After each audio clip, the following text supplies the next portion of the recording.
नमस्कार दोस्तों, मैं हूं मनोज कुमार गुप्ता। आप देख रहे हैं मेरे चैनल को। इसका नाम है रेगुलर क्लासेस फॉर अकाउंट। सामने आपको दिख रही है कॉस्ट अकाउंट की बुक, स्वाति प्रकाशन से, हिंदी एडिशन है ये। चैप्टर 13 चल रहा है, कोटेशन प्राइस, टेंडर प्राइस, जिस नाम से भी आप चाहें पुकार सकते हैं। क्वेश्चन नंबर 7 चलेगा। 6 वाला क्वेश्चन आप देख चुके होंगे। यहाँ पे टॉपिक चेंज हो रहा है। यहाँ पे लिखा है जब लागत तत्वों में परिवर्तन के साथ साथ लाभ के प्रतिशत में भी परिवर्तन हो तो ऐसे में कैसे करते हैं। ठीक है, तो ये वो क्वेश्चन चल रहा है। परसेंटेज में भी बदलाव हो रहा है। तो इसे करने से पहले मैं बताना चाहूँगा, इसके लिए आप एग्जाम्पल नंबर 3 को ध्यान से देख लीजिएगा कि 3/3 जो एग्जाम्पल है वो किस तरीके से हो रहा है। ठीक है, इसको ज़रूर देख लेना।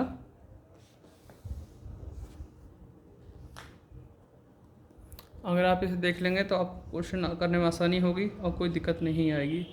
ठीक है, चलो अब क्वेश्चन पढ़ाते हैं, आपको समझाते भी हैं। तो क्वेश्चन आधा इस पेज पे है, आधा अगले पेज पे है। तो पहले इधर वाला पेज क्लिक करते हैं, आपको समझाते हैं। 1 मिनट, जूम सही हो रहा नहीं हो रहा। तो यहाँ पे देखते हैं क्या लिखा है।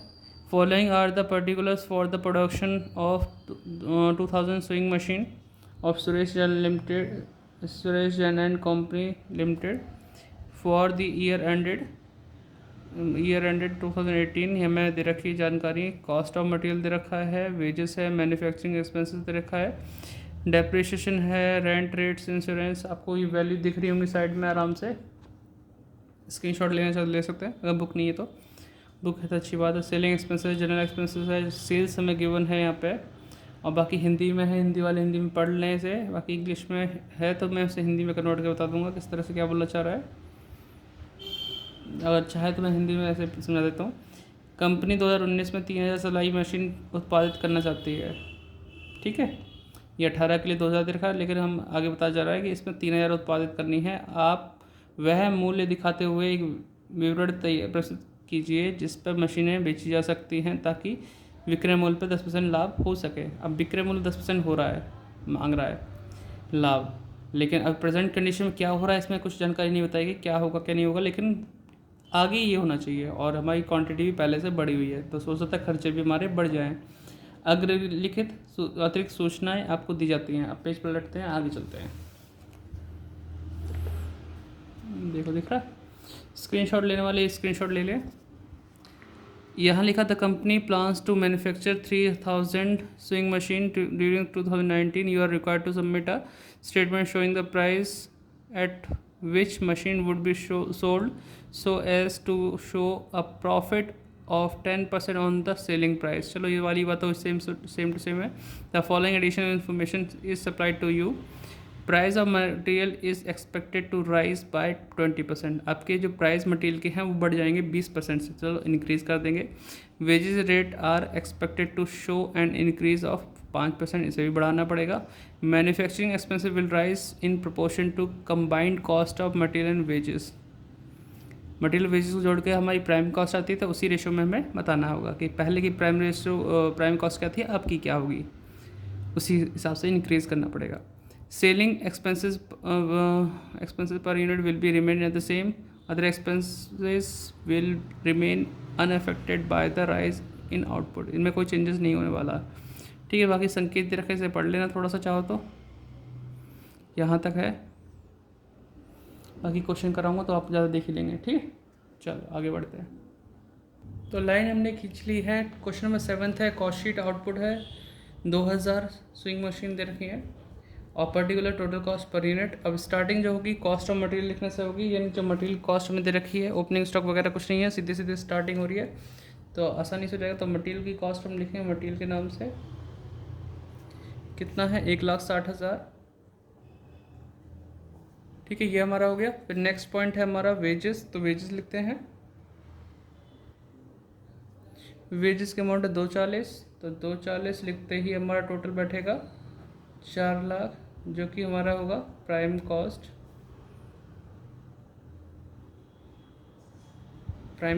नेक्स्ट है मैन्युफैक्चरिंग एक्सपेंसेस। ठीक है, तो प्राइम कॉस्ट तो जो मैन्युफैक्चरिंग एक्सपेंसेस लिखता हूँ, उसमें मैन्युफैक्चरिंग ज़्यादा ही छोटा लिख दिया मैंने यार, नहीं दिख रहा। मैन्युफैक्चरिंग एक्सपेंसेस 1 लाख रुपए, ठीक। 1 लाख रुपए लिखते ही हमारा यहाँ पे आ जाएगा टोटल 5 लाख। तो ये वर्क कॉस्ट हो गया।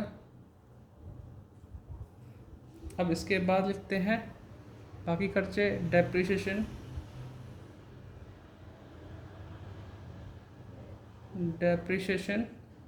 फिर है रेंट, रेट्स एंड इंश्योरेंस, फिर है वो जनरल एक्सपेंसेस लिखेंगे, सेलिंग तक लगाएगा जनरल एक्सपेंसेस। तो तीनों की अमाउंट डालें, ठीक। तो इसकी अमाउंट है डेप्रिसिएशन की 1,20,000। फिर है हमारे पास 20,000 रुपये। फिर आएगा हमारा 40,000 रुपये।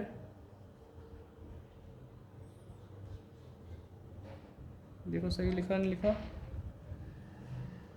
अब प्लस करेंगे तो 5 लाख वो थे, तो ये 60, 180, 680 आ जाएगा। तो ये हो गया हमारा कॉस्ट ऑफ प्रोडक्शन।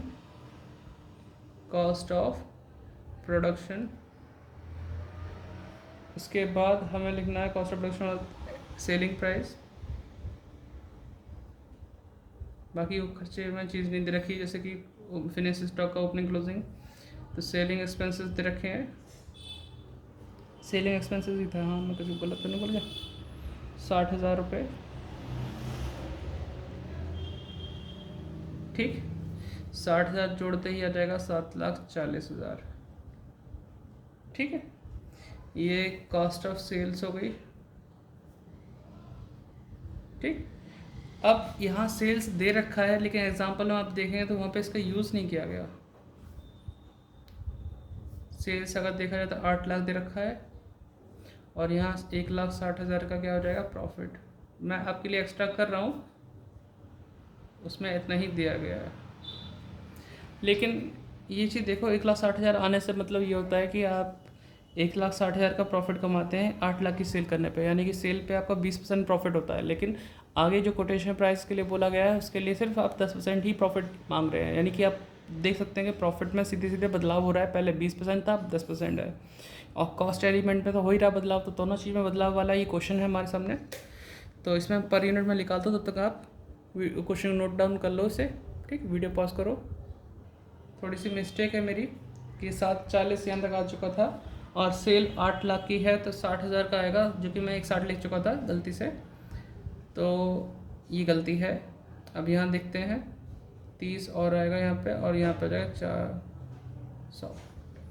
यहाँ तक का काम हो गया आपका। तो अब यहाँ से आगे बढ़ते हैं, और इस पर भी अगर मैं निकालता हूँ परसेंटेज पॉइंट में ही आने वाला है 60,000 का।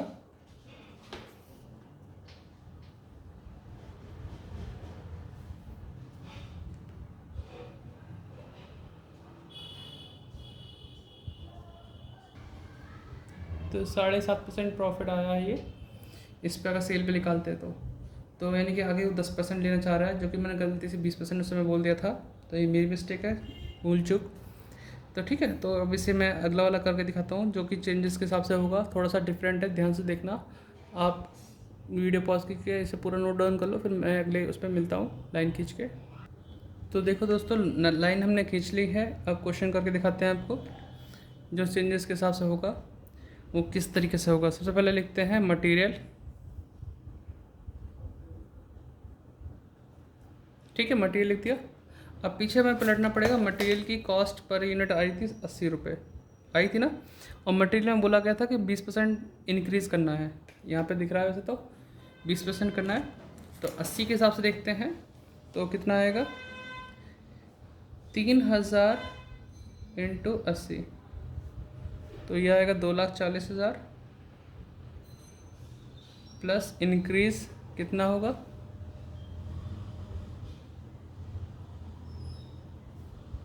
20% करना है, तो इसका 20% 48,000 होता है।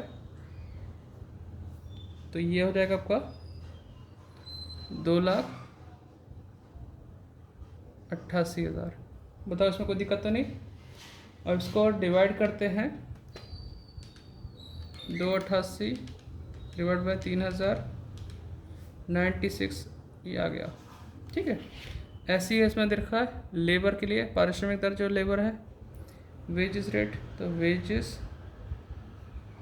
और वेजेस का पर यूनिट कितना था 120 है, तो 3000 इंटू 120, तो इसे हो जाएगा कोई बात 36 और 4 3,60,000 आ गया।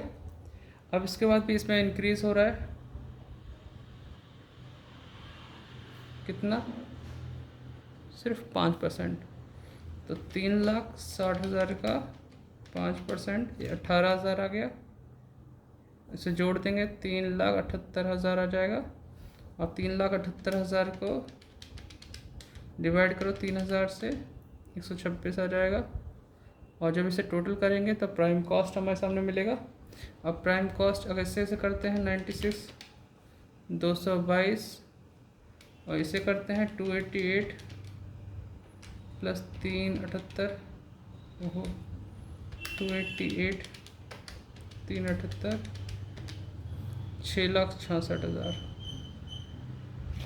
ठीक है, ये प्राइम कॉस्ट आ गया। यहाँ तक कोई दिक्कत नहीं, इजी था।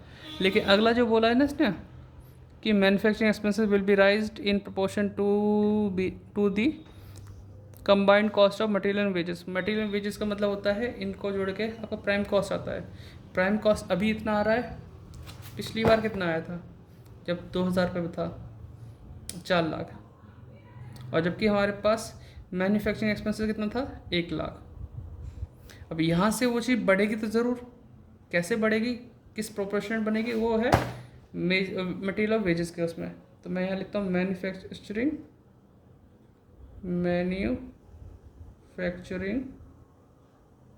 एक्सपेंसेस जो कि है 1 लाख। देखो 1 लाख दे रखा है, जो कि 4 लाख, जो पीछे हमारी कंडीशन 4 लाख पे दे रखा था, 4 लाख की प्राइम कॉस्ट पे। अब हमारे यहाँ पे कितनी है एट प्रेजेंट टाइम में 6,66,000। तो इंक्रीज इस तरीके से होगा। तो इसे डिवाइड करते हैं, कैसे आएगा 1 लाख डिवाइड 4 लाख इंटू 6,66,000, तो ये है 166,500। और बाकी के केस में उसने कुछ कहा है कि निर्माण व्यय तो हमने पढ़ लिया, प्रति इकाई विक्रय व्यय वही रहेंगे, अन्य व्यय वही रहेंगे, कोई प्रभावित नहीं होंगे, मतलब बाकी और खर्चे हमारे चेंजेस नहीं होंगे, वैसे ही चलेंगे। तो इसे अगर हम जोड़ते हैं तो ये हमारा वर्क कॉस्ट आता है प्लस 666,000 8,32,500, ये हो गया हमारे पास वर्क्स कॉस्ट। ठीक है, यहाँ तक आ गया।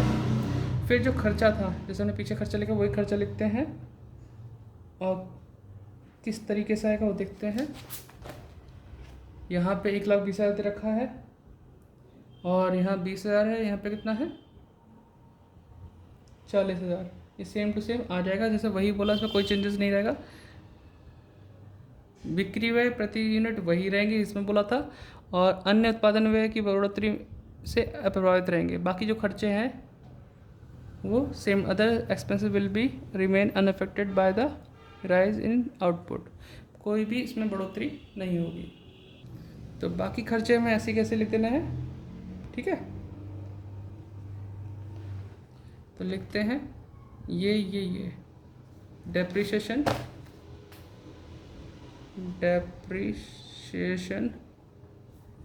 फिर है रेंट, रेट्स एंड इंश्योरेंस और जनरल एक्सपेंसेस। ये कितना दे रखा था 1,20,000 था, और ये हमारा था 20,000, और ये था 40,000। ये वही थे अनअफेक्टेड, तो हमने सेम टू सेम डाल दिया 40।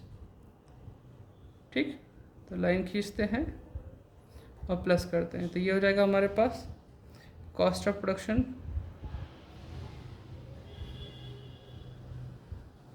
प्लस करते हैं।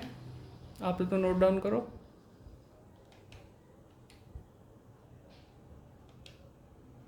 180 प्लस करते हैं 10,12,500, यहाँ तक आ गया। अब सेलिंग एक्सपेंसेस में कहा कि सेलिंग एक्सपेंसेस पर यूनिट वही रहेंगे, मतलब selling expense per unit will be remain the same. तो सेलिंग एक्सपेंसेस पर यूनिट यहाँ पे था 30 रुपये, वैसे टोटल एक्सपेंस 60 था, ठीक है, पर यूनिट 30 रुपये था। तो यहाँ पे लिखेंगे सेलिंग एक्सपेंसेस, यहाँ तो 3,000 के लिए हिसाब से हो रहा है, 3,000 इंटू 30, तो ये हो गया 90,000। अब हमारे पास क्या आ गया, तो ये आ गया हमारे पास सेलिंग जोड़ के टू कॉस्ट ऑफ सेल आ गया, कॉस्ट ऑफ सेल्स 90,000 प्लस करो, ओहो, तो ये आ जाएगा आपका 11,02,500, ठीक है। अब और थोड़ा आगे बढ़ाते हैं, तो उसमें क्या कहा गया था, इसमें कहा गया था कि प्रॉफिट आपको सेल्स पे लेना है, प्रॉफिट कितना लेना है सेल्स पे 10%, तो 10% ऑन सेल्स। अब कॉस्ट पता है तो कैसे करेंगे, 11,02,500 इंटू 10/90, 20 होता तो 80 लिखते नीचे, तो इससे तो मुझे सॉल्व करना पड़ेगा उसी से शायद। अगर मैं इस पर करता हूँ पूरा होगा नहीं होगा, एक बार देखते हैं, 10/90, तो कंप्लीट आ गया 1,22,500, और प्लस कर देंगे 11,02,500, तो 12,25,000, ठीक है। ये कंप्लीट हो गया, बस मुझे इसे डिवाइड करना है 3,000 से, आप भी डिवाइड करो, ठीक, आप इसे नोट डाउन कर करता हूँ, डिवाइड करूँ 3,000, पॉइंट मारा है भाई, मुझे फ़ोन निकालना पड़ेगा, आप तक इसे नोट डाउन करो, फ़ोन से करता हूँ मैं, फिर मिलता हूँ। वीडियो पॉज कर लो बेटा, है ना, और नोट डाउन कर लो, वरना फिर वीडियो बहुत बड़ी हो जाएगी। तो बच्चों हमने कर दिया डिवाइड पूरा कंप्लीट, आप इसे नोट डाउन कर लेना, वीडियो अच्छी लगे तो लाइक शेयर सब्सक्राइब, डिस्क्रिप्शन में कुछ लिखा तो पढ़ लेना उसे, आप वीडियो को पॉज करके आराम से नोट डाउन कर लो। उम्मीद करता हूँ समझ में आया होगा, ऐसे अगले वाले क्वेश्चन हो सकते हैं, अगर आपसे हो जाएंगे तो आप कर लेना, नहीं हो पाएंगे तो मैं करके दिखाऊँगा, ठीक है। मिलते हैं नेक्स्ट वीडियो में, बाय, तो कल ही मिलेंगे।